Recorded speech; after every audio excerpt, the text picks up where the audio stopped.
La sclérose latérale amyotrophique, plus connue sous le nom de maladie de Charcot, est une pathologie neurologique grave, handicapante, qui conduit au décès dans les années qui suivent le diagnostic.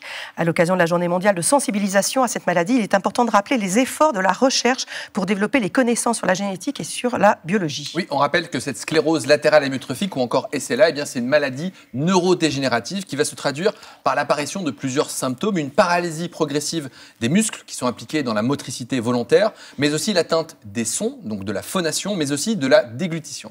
Alors, cette maladie est due à la destruction dans le cerveau de neurones un peu particuliers. Oui, vous allez voir, ce sont des cellules un peu spécialisées qu'on appelle des motoneurones. Ces motoneurones se trouvent dans différents endroits du cerveau et ce sont des cellules spécialisées qui vont contrôler les muscles volontaires. Ces cellules, vous allez les trouver donc dans le cerveau, dans une zone qu'on appelle le cortex, mais aussi ailleurs, au niveau du tronc cérébral et aussi au niveau de la moelle épinière. Grâce à ces motoneurones, en temps normal, ça va faire le relais entre la commande centrale et la commande périphérique qui vous fait pouvoir bouger les membres. Le problème, c'est que dans la maladie de Charcot, vous allez avoir l'atteinte de ces motoneurones qui vont être détruits progressivement, laissant place aux symptômes de la maladie.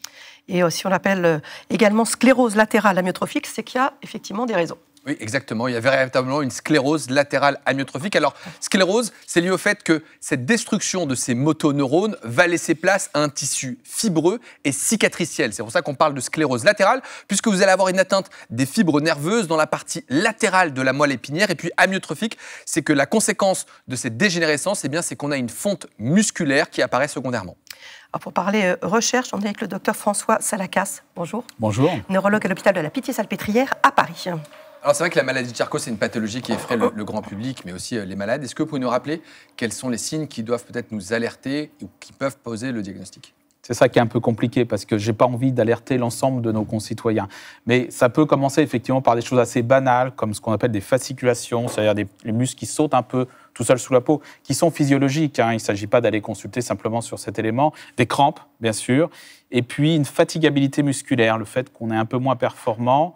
Et puis en fait, ce qui alerte vraiment, c'est le manque de force ponctuelle, qui peut être au niveau d'un bras, au niveau d'une jambe, qui peut être aussi au niveau de la parole, ça peut être un trouble de l'articulation, et beaucoup plus rarement, ça peut être un trouble respiratoire dans à peu près 1% des cas. Alors la pathologie touche préférentiellement les personnes de plus de 60 ans. Est-ce qu'on a identifié des facteurs de risque de la maladie ?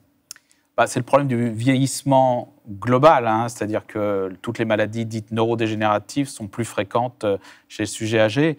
Donc effectivement, le pic de survenue, c'est après 70 ans, même si on regarde sur une courbe, mais la moyenne, c'est autour de 60 ans. Il faut savoir qu'il y a des sujets très jeunes qui peuvent être atteints. Quand je dis très jeune, ça peut être 20 ans. Mais dans ces cas-là, c'est toujours lié à des mutations, donc des anomalies génétiques particulières. Mais on n'a pas identifié des facteurs de risque du tabac, de l'alcool, des traumatismes à répétition, il n'y a rien qui ressort. C'est extrêmement débattu, même le rôle de l'exercice physique trop intensif, c'est discutable. Les footballeurs italiens, plus personne n'a pu vérifier ces données jusqu'à présent. Il y a le tabac, non, certainement pas. Donc finalement, c'est pour ça que ce qui manque dans votre infographie qui est parfaite, c'est 3 S. Pour sclérose latérale amyotrophique. Parce qu'en fait, ce n'est pas une maladie homogène, c'est un syndrome, l'association de symptômes.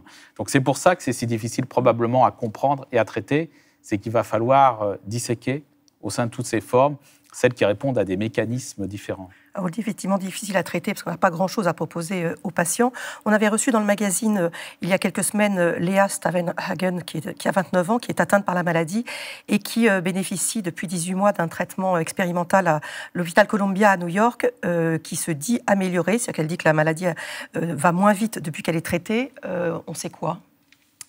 En fait, le traitement qu'elle a, c'est des lymphocytes qui sont issus de cellules souches, en fait, de sang de cordon. Et les lymphocytes T dits régulateurs, ils sont censés agir sur l'immunité, en particulier sur les macrophages, parce qu'on pense que ça n'est pas la cause des SLA, mais ça peut avoir un mécanisme accélérateur de la maladie. Donc, il y aurait une bonne et une mauvaise immunité, et il y aurait surtout une immunité qui accélérerait la maladie. Et c'est là-dessus qu'est basé ce type de traitement. D'ailleurs, il y a d'autres façons d'activer les T régulateurs. Là, on attend incessamment les résultats d'une étude dont je vous avais parlé il y a 2 ans et demi, je crois, de tête, qui est en fait de l'interleukine 2, qui est une hormone immunitaire à très faible dose, qui booste justement la population de lymphocytes régulateurs. Donc les idées sont là, les preuves manquent encore. On sait que la perte de poids, c'est un symptôme de mauvais pronostic dans la maladie et qu'à l'inverse, le fait d'apporter un régime hypercalorique pourrait montrer un certain intérêt chez certains malades. Est-ce qu'on peut imaginer qu'il se passe quelque chose dans les centres régulateurs de l'appétit et que ce n'est pas simplement un symptôme parmi tant d'autres? Ouais, là aussi, c'est difficile de répondre de façon univoque. Ce qui est vrai, c'est qu'il y a des hypothèses sur le fait qu'il y ait une anorexie au départ de la maladie, peut-être un rôle de l'hypothalamus. Ça nécessite encore d'être démontré de façon parfaite.